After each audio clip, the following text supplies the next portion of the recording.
இப்போது புதிய அறிமுகம் ஆச்சி ஹோட்டல் சாம்பார் 50 கிராம் ரூபாய் 20 மட்டுமே.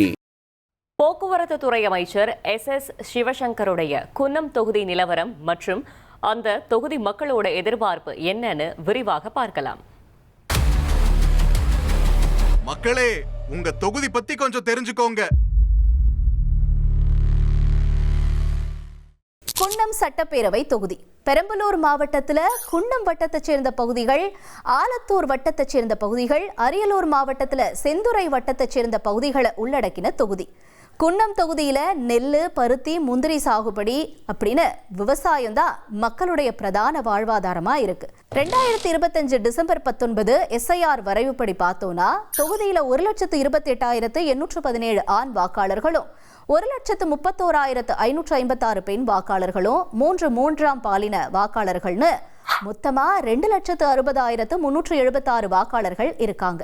குன்னம் தொகுதி வரலாற்றை பொறுத்த வரைக்கும் பார்த்தா 2018 தொகுதி மறுசீரமைப்புல உருவாக்கப்பட்ட இளம் தொகுதி. 2011 சட்டப்பேரவை தேர்தலில் திமுக சார்பில் போட்டியிட்ட SS சிவசங்கர் ஜெயிச்சாரு. 2016 தேர்தலில் தொகுதியில அதிமுக சார்பில் போட்டியிட்ட RD ராமச்சந்திரன் வசமாக்கினார். இவங்க 2 பேரும் 2021 தேர்தலில் மோதினாங்க. தொகுதியில இருவருக்குமே இடையே சரியான போட்டி இருந்துச்சு.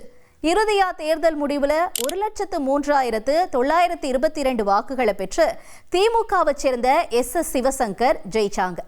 97,593 வாக்குகளை வாங்கியிருந்த RD ராமச்சந்திரன் தோல்வியை தழுவினார். 6,329 வாக்குகள் வித்தியாசத்தில் வெற்றி பெற்ற SS சிவசங்கர் முதலமைச்சர் மு க ஸ்டாலின் அமைச்சரவையில் இடம்பெற்றார். SS சிவசங்கர் போக்குவரத்து மற்றும் மின்சாரத்துறை அமைச்சரா இருக்காரு. குன்னம் தொகுதி அமைச்சருடைய தொகுதி என்ற அந்தஸ்தோட VIP தொகுதி லிஸ்ட்ல இருக்கு. தொகுதியில 2016 விட்ட இடத்தை பிடிக்கிறதுக்காக அதிமுகவும் தீவிரம் காட்டுறாங்க.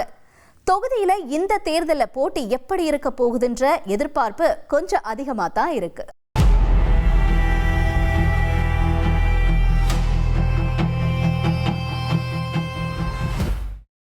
குன்னத்தில் பேருந்து நிலையம் இருக்குங்களா, பேருந்து நிலையத்தில் நிறைய பேருந்து இன்னும் போகிற மாதிரி தான் நல்லாயிருக்கும்.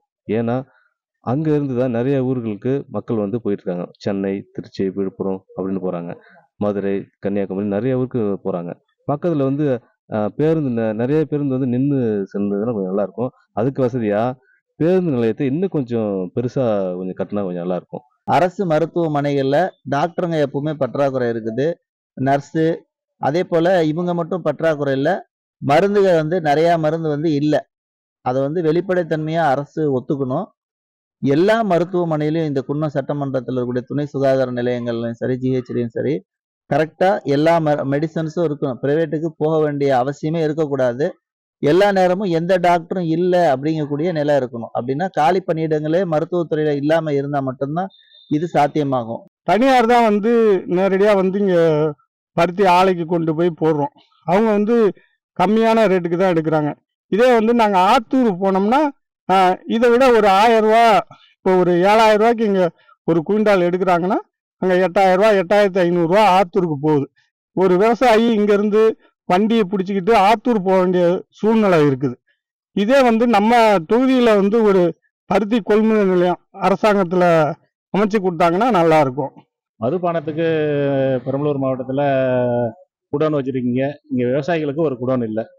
அதை பெருசாக ஒரு தாலுகாவுக்கு ஒரு பெரிய பெரிய குடோன் இருந்தால் நல்லா வசதியாக இருக்கும். நெல்லுலாம் ரொம்ப முளைச்சி போகுது. இப்போது புதிய அறிமுகம் ஆச்சி ஹோட்டல் சாம்பார் 50 கிராம் ரூபாய் 20 மட்டுமே.